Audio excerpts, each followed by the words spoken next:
J'aimerais ce soir faire avec vous un exercice d'association entre ce que révèle le Nouveau Testament au sujet du plan de salut pour les hommes et ce que l'Ancien Testament nous présente sur le même sujet.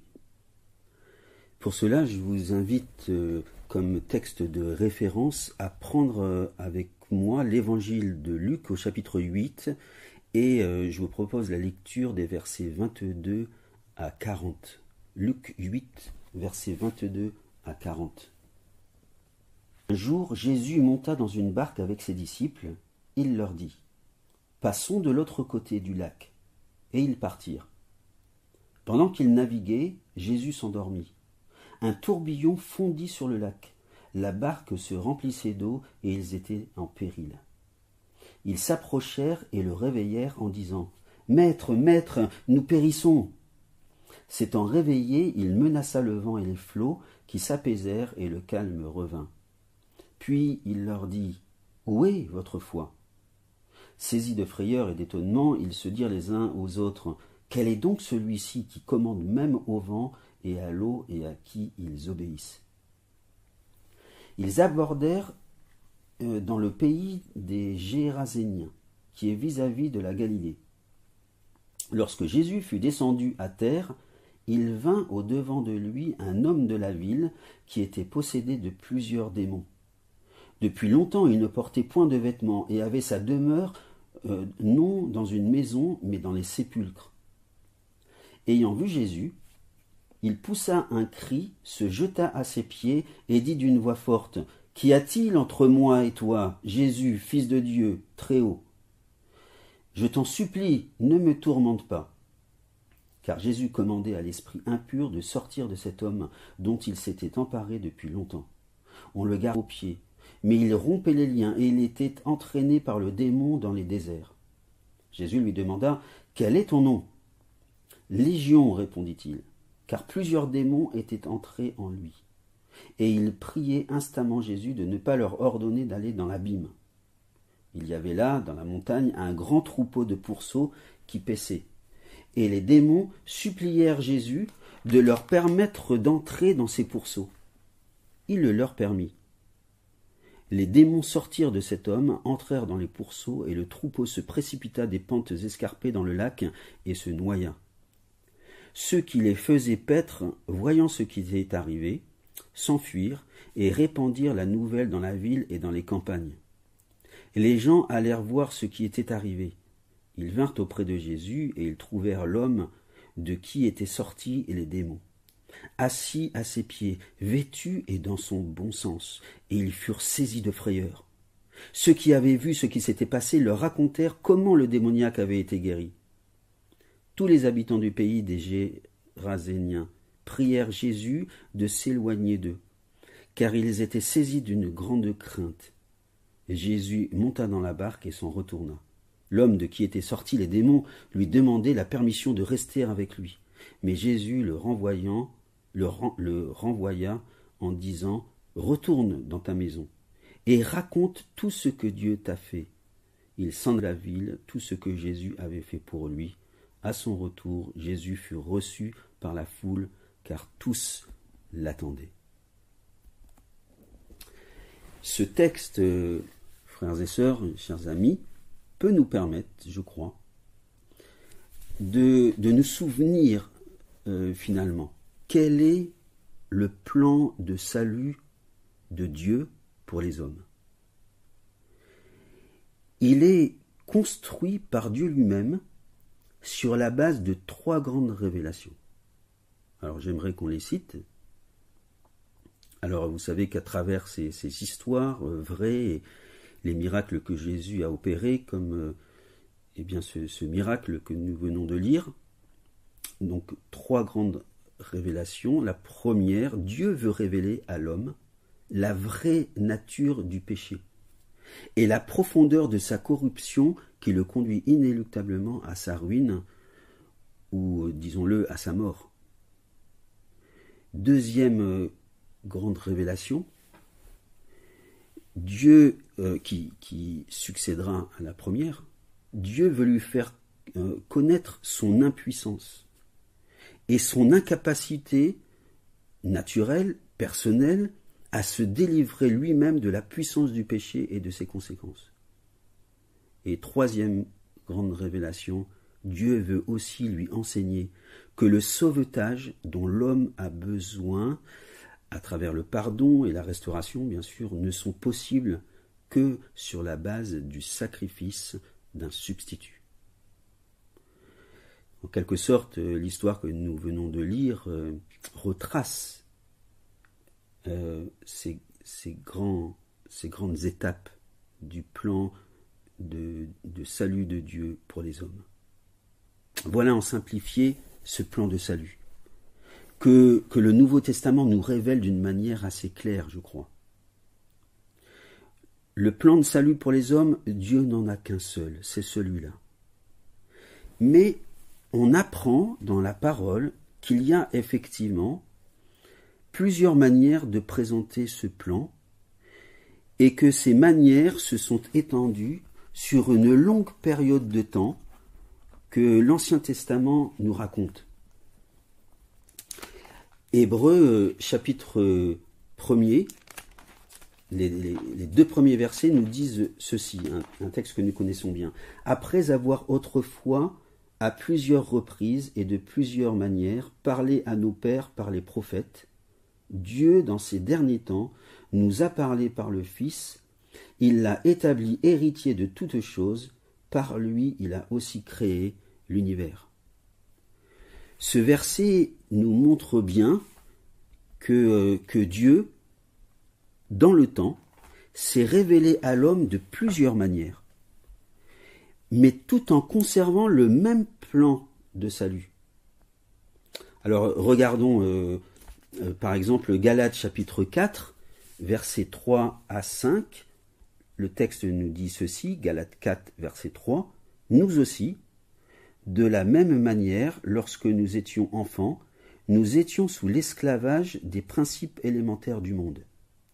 Mais lorsque les temps ont été accomplis, Dieu a envoyé son Fils né d'une femme, né sous la loi, afin qu'il rachète ceux qui étaient sous la loi, afin que nous recevions l'adoption. » Bien, ce texte nous montre que cette longue période de temps que nous raconte l'Ancien Testament était nécessaire avant que le sacrifice de Christ n'intervienne. Dieu, par conséquent, ne change pas, mais ses méthodes, effectivement, ont changé au cours des diverses époques de préparation avant ce temps marqué par Dieu où l'agneau, dont on connaît le nom, devait être sacrifié. Alors, et c'est ça qui va nous intéresser un peu ce soir, il y a plusieurs approches possibles pour étudier cette longue période de préparation que l'on trouve dans tout l'Ancien Testament et qui aboutit à la révélation du Nouveau Testament en Jésus-Christ. Les plus connues de ces approches sont la méthode des dispensations et celle des alliances. Mais dans tous les cas, on retombe sur le plan de salut en Jésus-Christ que l'on a cité tout à l'heure, dans ces trois grandes étapes. Je vous propose donc de regarder de manière panoramique, donc on va pas trop s'étendre sur les détails, ce qu'il en est de la révélation progressive du plan de salut de Dieu par la méthode des alliances. Eh bien oui, la Bible en effet nous révèle qu'il a plu à Dieu de contracter des alliances avec les hommes. Une alliance est un contrat ou un engagement qui fournit les éléments qui sont à la base des rapports existants entre Dieu et les hommes tout au long de l'histoire humaine. On en trouve deux types. Il y a l'alliance conditionnelle et puis il y a aussi l'alliance inconditionnelle. dans l'alliance conditionnelle, les deux parties doivent s'engager, ou sinon c'est l'échec assuré. L'action de Dieu dépend dans une certaine mesure de l'action obéissante des hommes. Dieu fera ce qu'il a promis à condition que les hommes remplissent leurs engagements. Je pourrais résumer les choses de cette façon. Dieu bénit si on lui obéit. Ou alors, Dieu ne bénit pas si on ne lui obéit pas. Et puis, l'autre type d'alliance est l'alliance inconditionnelle. Dans l'alliance inconditionnelle, Dieu réalise sa volonté et son dessein sans tenir compte des actions ou des mérites d'une personne ou d'un groupe de personnes. C'est sans condition. Et dans la Bible, on peut comptabiliser 8 principales alliances. Alors, certains en voient moins, en voient 3, 4. Il y a débat sur ce thème. Personnellement, je trouve que d'en comptabiliser 8 principales, en tout cas, permet d'avoir une vue panoramique sur ces alliances. Alors on va les citer, et puis ensuite on va les prendre une à une dans l'ordre chronologique. Il y a premièrement l'alliance avec l'homme en Éden. Ensuite, l'alliance avec l'homme après la chute. Troisième alliance, celle avec Noé et ses descendants. Quatrième, l'alliance avec Abraham. Cinquième, l'alliance avec Moïse. Sixième, l'alliance avec Israël au sujet du pays. Septième, l'alliance avec David. Huitième, et dernière, si l'on peut dire, la nouvelle alliance par le sang de Jésus-Christ. Alors, prenons les unes après les autres, sans forcément rentrer dans tous les détails, bien sûr, ça nous prendrait trop de temps. La première, c'est l'alliance avec l'homme en Éden.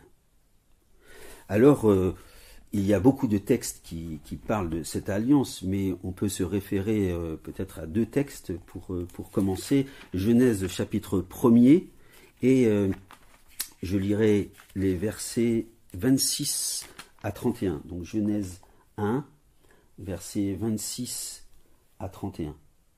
Puis Dieu dit, « Faisons l'homme à notre image, selon notre ressemblance, et qu'il domine sur les poissons de la mer, sur les oiseaux du ciel, sur le bétail, sur toute la terre, et sur tous les reptiles qui rampent sur la terre. » Dieu créa l'homme à son image, il le créa à l'image de Dieu, il créa l'homme et la femme. Dieu les bénit, et Dieu leur dit, « Soyez féconds, multipliez, remplissez la terre et assujettissez-la, et dominez sur les poissons de la mer, sur les oiseaux du ciel, et sur tout animal qui se meut sur la terre. » Et Dieu dit, « Voici, je vous donne toute herbe portant de la semence et qui est à la surface de toute la terre, et tout arbre ayant en lui du fruit d'arbre et portant de la semence. Ce sera votre nourriture. Et à tout animal de la terre, à tout oiseau du ciel, et à tout ce qui se meut sur la terre, ayant en soi un souffle de vie, je donne toute herbe verte pour nourriture. » Et cela fut ainsi. Dieu vit tout ce qu'il avait fait, et voici, cela était très bon. Ainsi, il y eut un soir et il y eut un matin, ce fut le 6e jour. Ça, c'est l'engagement de Dieu dans son alliance en Éden. Et puis, au chapitre 2, lisons le verset 16 et 17. Genèse 2, 16. L'Éternel Dieu donna cet ordre à l'homme. « Tu pourras manger de tous les arbres du jardin, mais tu ne mangeras pas de l'arbre de la connaissance du bien et du mal, car le jour où tu en mangeras, tu mourras certainement. »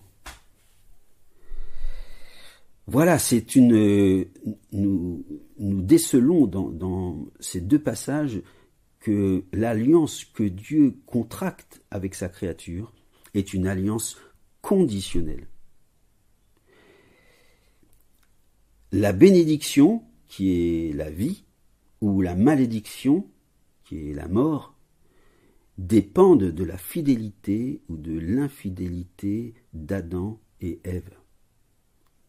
Eh bien, nous avons, frères et sœurs, hérité des conséquences de leur chute. Mais nous ne sommes plus sous cette alliance, puisque le verdict divin a été prononcé. C'est fait, suite à la désobéissance d'Adam et Ève. Cette alliance conditionnelle n'est donc plus en vigueur, c'est du passé.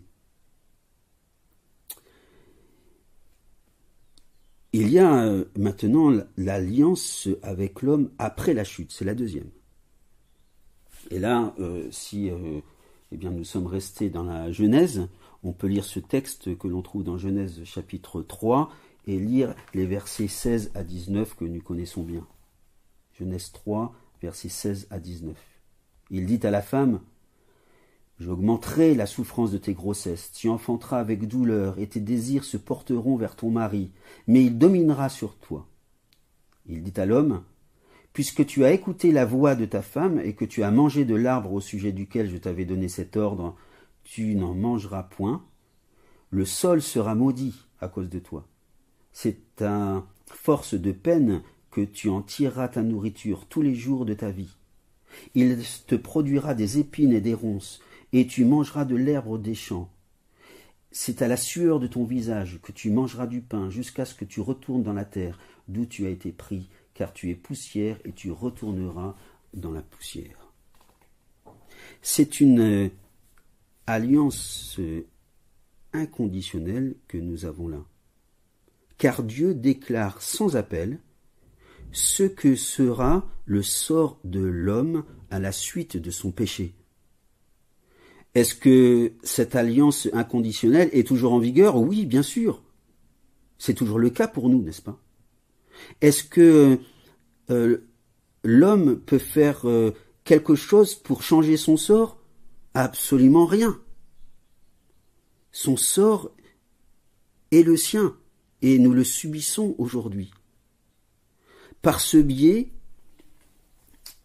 Dieu veut révéler à l'homme la profondeur de sa corruption et la juste conséquence de cet état, c'est-à-dire la souffrance tous les jours et aussi la mort, cela face à la sainteté parfaite de Dieu. Alors nous passons maintenant à la troisième alliance, qui est l'alliance avec Noé et ses descendants.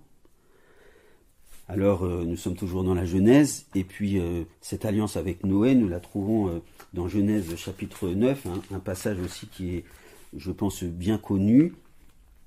Le premier verset nous dit: « Dieu bénit Noé et ses fils et leur dit: soyez féconds, multipliez et remplissez la terre. » Et puis on saute au verset 11. « J'établis mon alliance avec vous. Aucune chair ne sera plus exterminée par les eaux du déluge, et il n'y aura plus de déluge pour détruire la terre. » Et Dieu dit: « C'est ici le signe de l'alliance que j'établis entre moi et vous, et tous les êtres vivants qui sont avec vous, pour les générations à toujours. J'ai placé mon arc dans la nuit, et il servira de signe d'alliance entre moi et la terre. Quand j'aurai rassemblé des nuages au-dessus de la terre, l'arc paraîtra dans la nuit, et je me souviendrai de mon alliance entre moi et vous, et tous les êtres vivants de toute chair, et les eaux ne deviendront plus un déluge pour détruire toute chair. L'arc sera dans la nuit, et je le regarderai pour me souvenir de l'alliance perpétuelle entre Dieu et tous les êtres vivants de toute chair qui est sur la terre. Et Dieu dit à Noé: tel est le signe de l'alliance que j'établis entre moi et toute chair qui est sur la terre. Les fils de Noé qui sortirent de l'arche étaient Sem, Cham et Japheth. Cham fut le père de Canaan. » Dieu promet ici qu'il n'y aura plus de déluge et établit l'autorité d'un gouvernement humain sur les hommes, et cela on le trouve dans les premiers versets du chapitre. Alliance inconditionnelle? Absolument. Malgré le péché de l'homme, Dieu ici révèle sa grâce. Est-elle toujours en vigueur? Oui.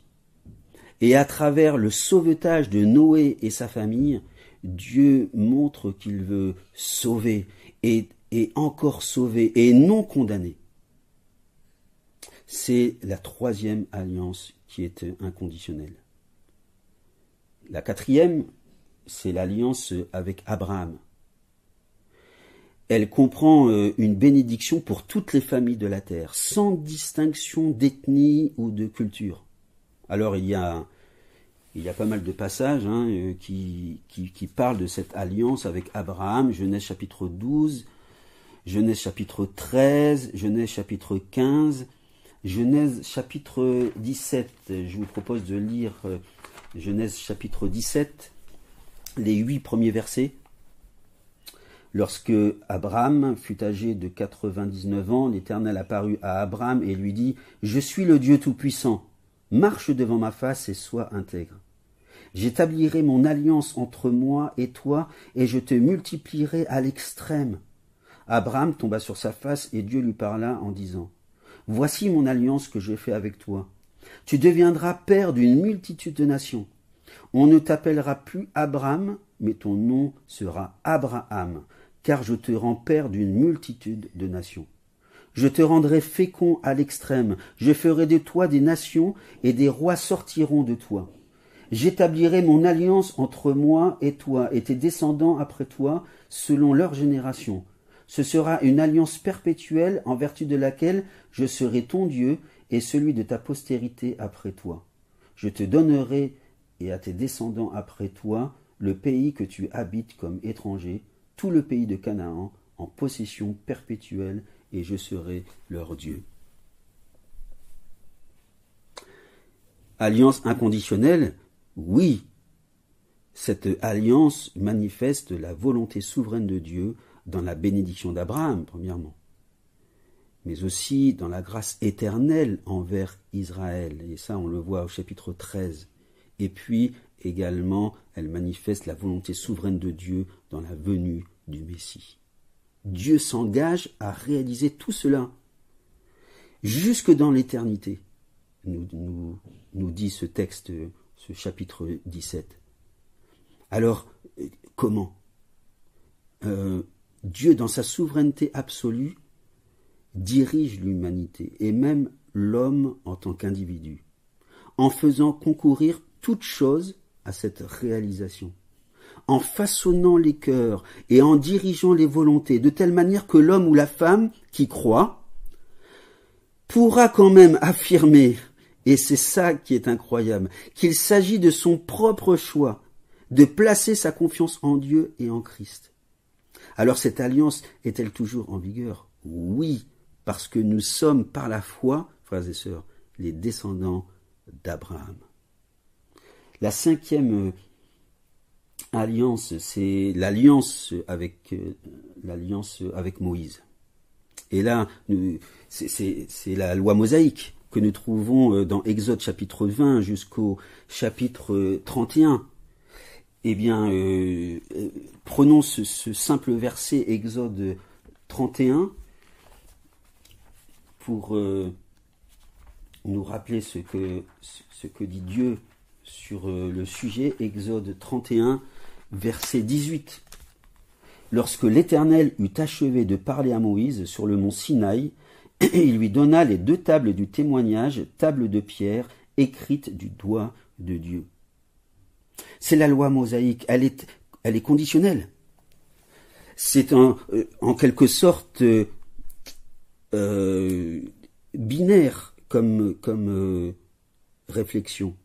Je te bénirai si tu obéis, et je ne te bénirai pas si tu n'obéis pas. Mais dans tous les cas, Dieu a prédit l'échec d'Israël à accomplir sa loi. Et les conséquences, bien sûr, qu'il y a derrière. Le peuple d'Israël n'a pas pu accomplir la loi dans sa totalité. Et Deutéronome 28, versets 58 à 68, vous pourrez le lire à tête reposée, nous montre que Dieu l'avait prédit. C'est-à-dire la faillite d'Israël à accomplir la loi de Dieu. L'Israélite, sous la grâce maintenant, devenu chrétien, n'est plus soumis à cette alliance des œuvres de la loi. qui est une alliance sans issue pour l'homme. Et le chrétien d'origine païenne n'est plus non plus sous cette alliance. Regardons ensemble ce qu'en dit Romains chapitre 6, et verset 14. Romains chapitre 6, verset 14, nous dit ceci: « Car le péché n'aura point de pouvoir sur vous, puisque vous êtes non sous la loi, mais sous la grâce. » Et puis, de la même façon, un peu plus loin, dans Galates, au chapitre 3, et versets 10 à 12, nous dit: « Car tous ceux qui s'attachent aux œuvres de la loi sont sous la malédiction. Car il est écrit: Maudit est quiconque n'observe pas tout ce qui est écrit dans le livre de la loi, et ne le met pas en pratique. Et que nul ne soit justifié devant Dieu par la loi, cela est évident, puisqu'il est dit: le juste vivra par la foi. » Est-ce que cette loi mosaïque est encore en vigueur, cette alliance conditionnelle? Non, selon la parole de Dieu. Et puis, il y a l'alliance avec Israël au sujet du pays. Alors j'irai vite à ce sujet. Nous trouvons cette alliance dans Deutéronome chapitre 30, versets 1 à 10. Vous pourrez le lire également. Cette bénédiction qui est une alliance inconditionnelle pour le peuple d'Israël, cette bénédiction pour Israël s'accomplira quand dans le futur Israël recevra Christ comme son sauveur lors de sa venue en gloire. Et dans une attitude d'authentique repentance que l'on retrouvera d'ailleurs dans l'attitude d'Israël au sein du royaume millénaire. Et ça, nous trouvons beaucoup de passages qui parlent de cette alliance inconditionnelle avec Israël concernant le pays. Mais je ne m'attarde pas sur cette alliance. Et puis il y a la 7e alliance, celle avec David. Elle aussi est inconditionnelle. Alors c'est un passage bien connu, mais je le lirai quand même. 2 Samuel chapitre 7, versets 4 à 16 nous parle de cette alliance inconditionnelle avec David, mais on ne va lire qu'un court passage de Samuel 7. Je lirai à partir du verset 14. « Je serai pour lui un père et il sera pour moi un fils. S'il fait le mal, je le châtierai avec la verge des hommes et avec les coups des enfants des hommes. Mais ma grâce ne se retirera point de lui comme je l'ai retiré de Saül, que j'ai jeté devant toi. Ta maison et ton règne seront pour toujours assurés, ton trône sera pour toujours affermi. » Oui, Dieu accorde à David une descendance royale, un trône éternel, un royaume éternel. Pourtant, on sait que, quand on étudie un peu la Bible, la lignée de David a été à un moment donné interrompue. Mais l'alliance ne pouvait pas l'être. Et donc, dans sa grâce, dans sa sagesse, Dieu a fait en sorte que se concrétise l'alliance inconditionnelle qu'il avait contractée avec David, et cela s'est concrétisé par la venue de Jésus-Christ, que l'on appelle bien sûr le Fils de David. Enfin, on termine avec cette alliance, la nouvelle alliance par le sang de Jésus-Christ. Et là, le Nouveau Testament en est rempli. Peut-être pouvons-nous prendre quelques textes simplement pour voir comment le Nouveau Testament en parle. Alors je prendrai dans un premier temps Marc chapitre 14, verset 24, qui nous dit, Jésus leur dit: « Ceci est mon sang, le sang de l'alliance, qui est répandu pour beaucoup. » Un petit peu plus loin, dans Luc, au chapitre 22, et au verset 20. Il prit de même la coupe après le souper et la leur donna en disant: cette coupe est la nouvelle alliance en mon sang qui est répandue pour vous. Et puis on connaît bien ce passage de Jérémie concernant la nouvelle alliance.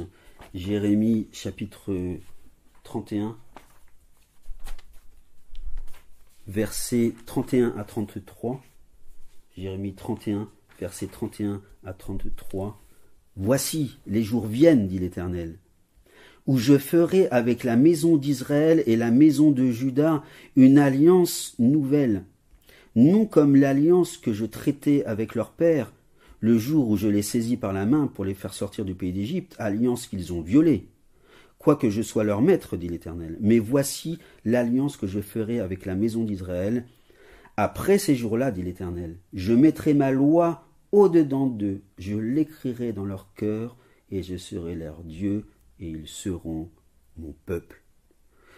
Voilà, c'est une alliance inconditionnelle. L'alliance de la grâce est pour le chrétien d'une importance capitale, parce qu'elle est la garantie de l'accomplissement de tous les desseins de Dieu à l'égard de l'homme sur la base du sang de Jésus-Christ. Eh bien, cette alliance inconditionnelle par le sang de Jésus-Christ revêt deux aspects.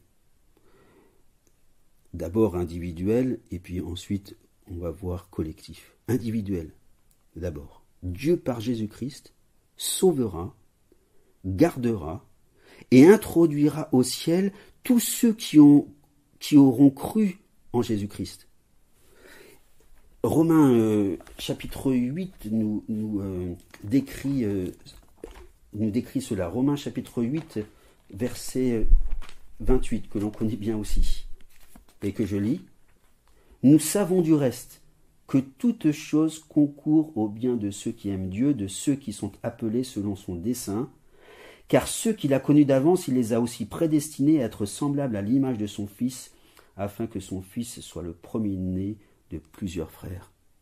Parce que la nouvelle alliance est une alliance inconditionnelle, la foi est en réalité une manifestation nécessaire qui prouve la régénération par le Saint-Esprit de celui qui est sauvé. Ce n'est pas le chrétien qui l'a produite, mais Dieu l'a produite en lui. Dieu lui garantit donc une sécurité totale qui aboutira dans la gloire. Alors, n'y a-t-il pas des conflits entre Dieu et son enfant dans sa marche quotidienne ? Oui, bien sûr, et nous connaissons tous cela. Mais cela n'affecte en rien la promesse de Dieu envers celui qu'il sauve par grâce. Le choix des sauvés est totalement par grâce. Alors on pourrait lire 2 Timothée 1,9 ou Éphésiens chapitre 2, verset 8, que nous connaissons tous.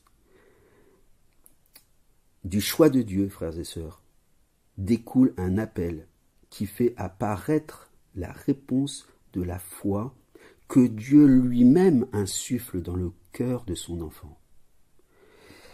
Alors, j'aimerais lire quelques versets dans l'évangile de Jean pour attester ces choses. Par exemple, Jean chapitre 6, versets 37 à 39. Jean chapitre 6, verset 37. Tous ceux que le Père me donne viendront à moi, et je ne mettrai pas dehors celui qui vient à moi. Car je suis descendu du ciel pour faire non ma volonté, mais la volonté de celui qui m'a envoyé. Alors la volonté de celui qui m'a envoyé, c'est que je ne perde aucun de tous ceux qu'il m'a donnés, mais que je les ressuscite au dernier jour. Alors on pourrait prendre également Jean chapitre 10, un petit peu plus loin, verset 26 à 29. Mais vous ne croyez pas parce que vous n'êtes pas de mes brebis. Mes brebis entendent ma voix, je les connais et elles me suivent. Je leur donne la vie éternelle et elles ne périront jamais et personne ne les ravira de ma main. Mon Père qui me les a donnés est plus grand que tous, et personne ne peut les ravir de la main de mon Père. Voilà, salut personnel, personnalisé pour tous ceux qui croient. Et enfin, un deuxième aspect de cette alliance inconditionnelle par le sang de Jésus-Christ, c'est le salut futur d'Israël, assuré par cette nouvelle alliance qui s'accomplira sur le seul fondement du sang de Jésus-Christ. Et peut-être deux textes pour s'en convaincre. Un premier dans Ézéchiel, chapitre 37. Donc Ézéchiel, chapitre 37 et verset 23.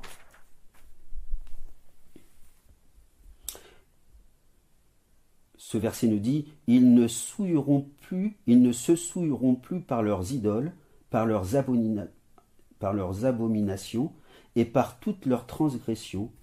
Je les retirerai de tous les lieux qu'ils ont habités et où ils ont péché, et je les purifierai.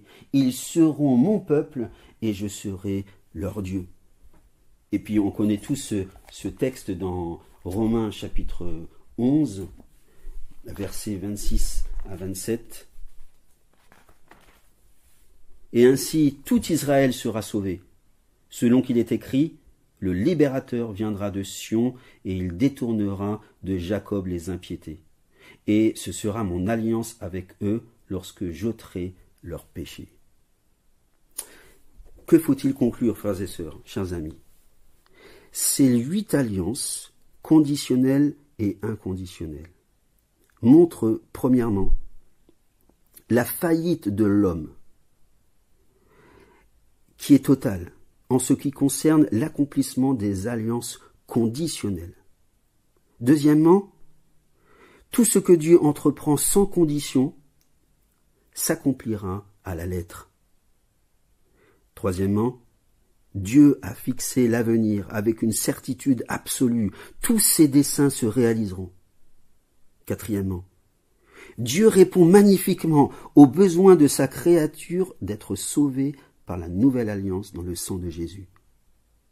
Cinquièmement, Dieu dirige l'homme d'une main souveraine pour le sauver, tout en lui donnant la conscience qu'il croit par un libre choix. Sixièmement, la parole déclare qu'entre le dessein éternel de Dieu et sa parfaite réalisation, Dieu laisse une marge suffisante à l'exercice de la volonté humaine, sans pour cela compromettre au final ses plans souverains. Eh bien, mes amis, frères et sœurs, toute la parole de Dieu, Ancien comme Nouveau Testament, nous décrit clairement et de multiples façons la manière dont le plan rédempteur de Dieu a été élaboré, comment il a été préparé pour amener tout homme, toute femme à prendre conscience de son péché, à prendre conscience de son incapacité à échapper au jugement de Dieu, et à prendre conscience enfin de son besoin de croire en Jésus-Christ, lequel a été frappé à sa place, pour qu'il obtienne un salut éternel et une vie faite de foi, d'amour et d'espérance à la gloire de Dieu. Alors, qu'il en soit ainsi pour vous, chers auditeurs, et si tel est le cas, voilà pour terminer la promesse de Dieu faite à celui ou celle qui est racheté par le sang de Christ. Nous trouvons cela dans 1 Pierre, chapitre 1er, et nous lirons des versets 18 à 21. Je vous souhaite à toutes et à tous une bonne soirée et vous dis à bientôt. 1 Pierre, chapitre 1, 18 à 21. Vous savez que ce n'est pas par des choses périssables, par de l'argent ou de l'or, que vous avez été rachetés de la vaine manière de vivre que vous aviez hérité de vos pères, mais par le sang précieux de Christ, comme d'un agneau sans défaut et sans tache. Prédestiné avant la fondation du monde, il fut manifesté à la fin des temps à cause de vous. Par lui, vous croyez en Dieu, qu'il a ressuscité des morts, et lui a donné la gloire, en sorte que votre foi et votre espérance reposent sur Dieu. Amen.